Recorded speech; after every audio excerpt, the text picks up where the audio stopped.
آہستہ آہستہ گپ شپ کا مزاج بنا کے، زیادہ بولنے کی طبیعت بنا کے، ڈنگے مارنے کا مزاج بنا کے، اور ایسے دعوے کر دینا جن کا وجود ہی کوئی نہیں، ایسی بات کر دینا جو سرے سے ممکن ہی نہیں اس شخص سے، ختم ہو گئی چیزیں۔ رسول کریم صلی اللہ علیہ وسلم نے جس شان کا سب سے پہلے اظہار فرمایا وہ حضور کا سچا ہونا، وہ نبی پاک کا دیانتدار ہو۔ نجاشی بادشاہ کے پاس جب حضور کی خبر پہنچی نا، تو وہ دونوں طرح کی خبریں اس نے سنی۔ حضور کے غلاموں کی باتیں بھی سن رہا تھا، وہ پیغامات آ رہے تھے، اور جو معاذ اللہ مخالفت کرنے والے کفار تھے ان کی باتیں بھی پہنچ رہی تھی۔ تو بادشاہ بڑا زیرک سمجھدار تھا، اسی لیے اللہ تعالیٰ نے اسے توفیق ایمان بھی عطا فرمائی۔ تو نجاشی نے نا ارادہ کیا کہ میں کسی وزادار آدمی سے کچھ باتیں پوچھوں گا۔ اس دور میں بھی لوگ جانتے تھے کہ جب بات پوچھنی ہو تو وزادار آدمی سے پوچھنی چاہیے۔ میری طرح کے جو طالب علم ہیں نا حدیثوں کے، آپ ان میں سے کسی سے پوچھیں گے تو وہ آپ کو بتائیں گے کہ راویان حدیث پر بحث کتنی ہوتی ہے۔ جب کسی سے حدیث لینی ہے تو فٹافٹ نہیں لینی، پہلے پتہ کرنا ہے کہ یہ بندہ اول فول بولنے والا تو نہیں۔ یہ راوی پر بحث ہوتی ہے، باقاعدہ اسماء الرجال کا علم مرتب کیا گیا، سچے لوگوں سے باتیں لی جائیں گی، ہر بندے کی بات نہیں سنی جائے گی۔ تو نجاشی نے فیصلہ کیا کہ کوئی سردار آدمی مجھے ملے، کوئی بڑا آدمی ملے، قبیلے کا سربراہ، تو میں اس سے پوچھوں گا کہ وہ جنہوں نے دعوی نبوت کیا ہے معاملہ کیا ہے۔ ابو سفیان رضی اللہ تعالیٰ عنہ بعد میں مسلمان ہوئے، خود روایت کرتے، کہتے میں ان دنوں حبشہ تھا، تجارت کی غرض سے گیا ہوا تھا، تو مجھے پیغام آیا کہ آپ چونکہ مکہ شریف سے آئے ہیں تو آپ کو ہمارے بادشاہ نے یاد کیا۔ کہتے میں چلا گیا تو کئی سوالات، کتب حدیث میں لمبی حدیث ملتی ہے، طویل سوالات اس نے پوچھے کہ وہ جنہوں نے اعلان نبوت کیا ہے ان کے ماننے والے امیر ہیں کہ غریب ہیں، خاندان کیسا ہے، بہت سارے سوالات اس نے کیے۔ آخر میں ایک بات پوچھی، میری باتوں کی سمجھ آ رہی ہے آپ حضرات کو؟ ایک بات آخر میں پوچھی جناب ابو سفیان کہتے ہیں نجاشی نے، نوجوانوں ذرا غور کرنا، آج کل پتہ کیا ہے، لوگوں نے جھوٹ کا نام ہی بدل دیا، کہتے میں نے بہانہ کر دیا تھا۔ اصل بات کیا ہوتی ہے کہ جھوٹ بولا، پگڑیاں کھول لی ہیں دو چار لوگوں، یہی تو اللہ ماشاءاللہ گپ شپ رہے۔ یعنی کئی دفعہ ہم مجبور ہوتے ہیں تو بچوں سے کہنا پڑتا ہے کہ ذرا ٹیلی فون سن کے کہنا ابا سو رہے ہیں۔ تو اگر آپ نے خود اس کو کہہ دیا نا کہ تو کہہ دے کسی کو کہ میں آرام کر رہا ہوں یا میں گھر نہیں ہوں، تو اگر آپ نے خود کسی سے جھوٹ بلوایا تو وہ آپ کے ساتھ سچ کیسے بولے گا؟ یہ توقع آپ کیسے رکھتے ہیں؟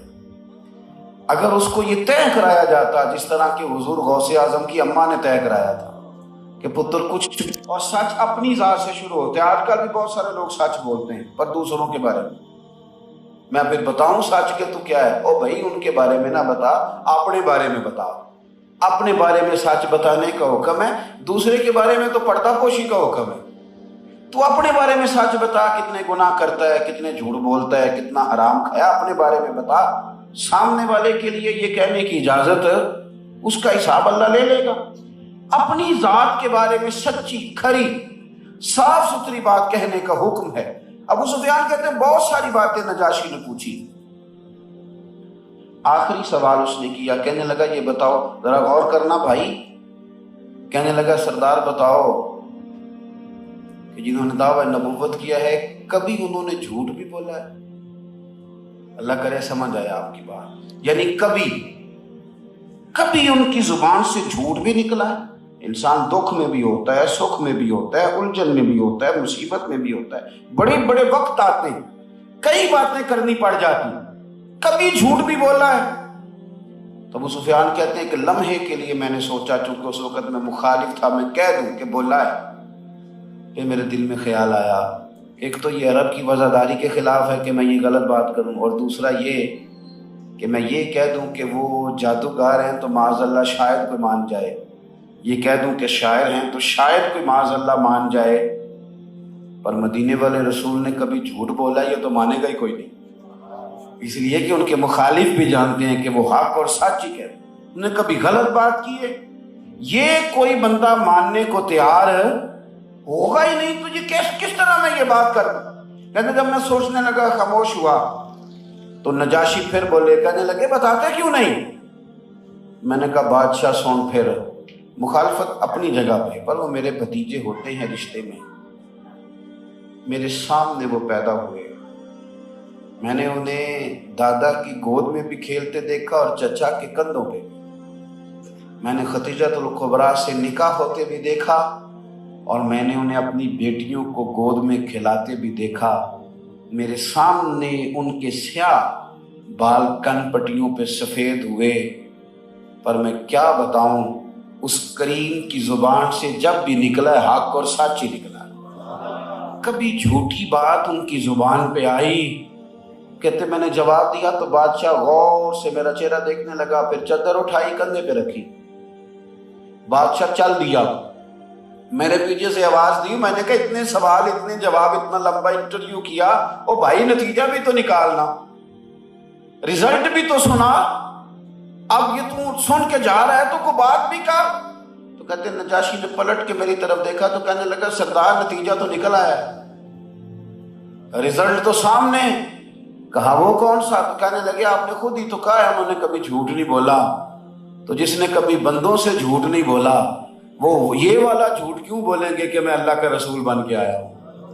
بندوں سے کبھی جھوٹ نہیں بولا تو رب کریم کی ذات کے بارے میں جھوٹ کیوں بولیں گے؟ لہذا جا کے سوچ کہ وہ کریم جو کہہ رہے ہیں وہ ٹھیک ہی کہہ رہے ہیں، اس پر غور کر۔ ہمارے ہاں پتہ کیا ہوتا ہے، ایم این اے کا جو امیدوار ہوتا ہے نا، ٹھیک ہے ہر گروہ کے بارے میں ہم اپنے اپنے مخصوص نظریات رکھتے ہیں، ہم سیاستدانوں کے بارے میں کوئی سوچ زیادہ اچھی نہیں ہمارے معاشرے میں رہتی، وہ بھی ظاہر ہے جس طرح کی چیزیں پروموٹ ہوتی ہیں اسی طرح کی آگے بڑھتی ہیں، لیکن یہ کہ ایم این اے کا امیدوار ایک بڑے حلقے کو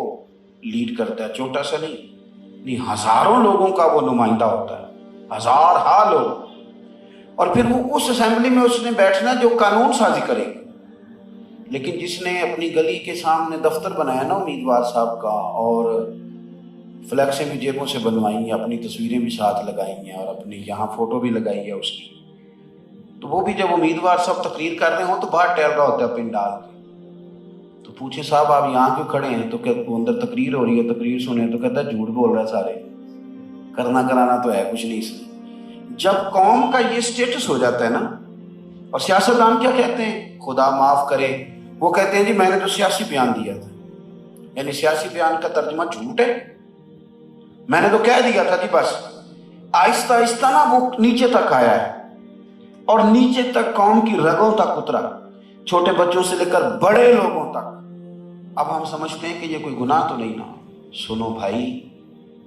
نبی پاک صلی اللہ علیہ وسلم نے فرمایا یہ جو سچ ہے نا یہ تجھے بچا لے گا، سچ تجھے، الصدق ینجی کے لفظ ہیں حدیث میں، تو سچ بول اللہ تجھے، اور میں جھوٹ نہ بولنا ہلاک ہو جائے گا، جھوٹ نہ بولنا، میری طرف دیکھیں نوجوان غور کریں، جھوٹ نہ بولنا ضائع ہوتا ہے، یہلک کے لفظ ہے حدیث میں، یعنی تو ہلاک ہو گیا، کچھ بھی نہیں بچے گا، جھوٹے آدمی کا کچھ بھی نہیں بچتا، نہ مال، نہ وقار، نہ اس کی عزت، نہ اس کے تعلقات، ہر چیز آہستہ آہستہ ٹوٹ جاتی ہے، بکھر جاتی ہے۔ کچھ لوگ تو جھوٹ بولتے ہیں ہنسانے کے لیے، کچھ جھوٹ بولتے ہیں زیادہ بولنے کی وجہ سے، باتیں زیادہ کرنی ہوتی ہیں تو پھر اس میں کوئی نہ کوئی غلط بات بھی آ ہی جاتی ہے۔ کچھ لوگوں کا مزاج ہے لوگوں کو اپنی طرف متوجہ رکھنے کا، لوگوں کو متوجہ نہ کریں، لوگ تو کبھی کسی کی طرف متوجہ ہوتے ہیں پھر کبھی کسی اور کی طرف ہو جاتے ہیں، متوجہ تو کرنا چاہیے رب کریم کی رحمت کو، کہ وہ جب متوجہ ہو جائے تو پھر بڑی ساری آسانیاں ہو جاتی، دنیا کی بھی ہو جاتی ہیں اور آخرت کی بھی ہو جاتی۔ میرے عزیز سچ بولیں،